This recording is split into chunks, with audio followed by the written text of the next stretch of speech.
You also put out in this new statement just a short time ago that she's clearly scared to do an interview on her own. It is pre-taped, live only for streaming folks. And do you think this will also be a one and done? Mhm. Well, we'll have to see. However, it's been nearly 40 days since Kamala Harris became the installed nominee of the Democrat Party. And she's finally sitting down for an interview, but not by herself. She's sitting down with her running mate, Tim Walz. And I think it's quite sad that the woman trying to be the first female president of the United States needs her male running mate by her side in her first sit down interview.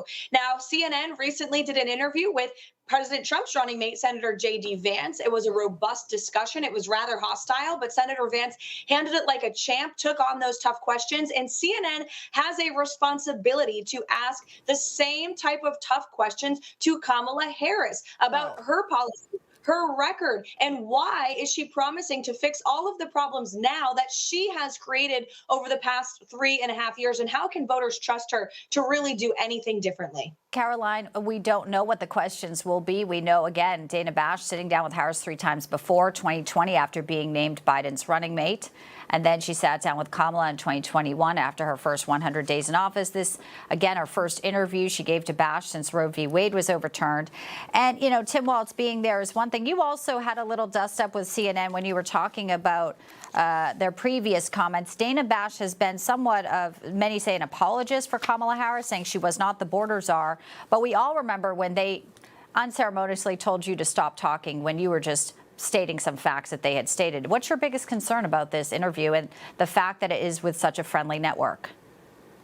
Well, look, it's no secret that CNN is a Democrat leaning network, that they have been incredibly hostile towards President Trump and their coverage of him over the past 8 years. That's part of the reason Kamala Harris has chosen to sit down with them for this interview. Again, she still can't do it on her own. She needs her running mate by her side. But the difference between Kamala Harris and President Trump is that Kamala is cozying up to a network that has been friendly of her. In fact, the coverage of Kamala across the mainstream legacy networks has been 84% favorable since she became the nominee. That same coverage, that same time period has been 89% negative towards President Trump. But President Trump is still unafraid. He did a CNN town hall in the middle of the Republican primary. He willingly agreed to a debate with CNN with Joe Biden, which we know knocked Joe Biden out of the race. Kamala's advisors know she's incapable of really sitting down with truly hostile interviewers and tough networks. That's why they refused the invitation for the debate from Fox News. That's why they were trying to shift the goalposts just as recently as yesterday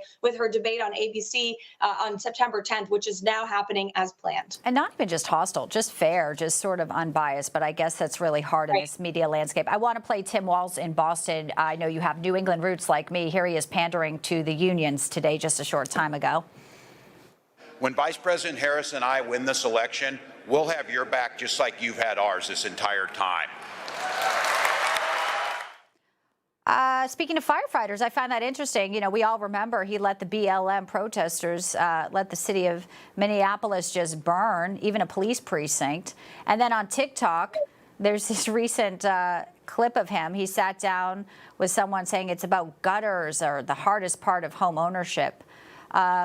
Really, home ownership, that's if you're lucky enough to be able to buy a home. Nearly half of Americans, 43%, according to a 2024 report, are struggling just to make ends meet. So when he says we have your back, what does that actually mean to you? And you know that crowd in Boston. Are they buying it? No, they definitely aren't. In fact, I spoke to a union worker in Boston recently who told me that his union bosses offered to pay him double to show up to a Walz Kamala event. And he refused that because union workers understand that Kamala Harris, Tim Walz, and the Democrat Party don't have their backs anymore. It's President Trump and the Republican Party that do. Tim Walz and Kamala Harris have sold out to China their entire political careers. The union jobs across this country will go overseas because they're supporting a 28% corporate tax rate, which will force American companies and union jobs away. These companies are going to absolutely seek cheap foreign labor overseas. And the union workers of this country had more money in their pocketbooks under President Trump's administration. The inflation wasn't an issue. He kept their jobs here at home. He stood up for the American worker, negotiated tough trade deals around the world. He'll do it again in his second term. And that's why union workers are supporting President Trump and the GOP more than ever before.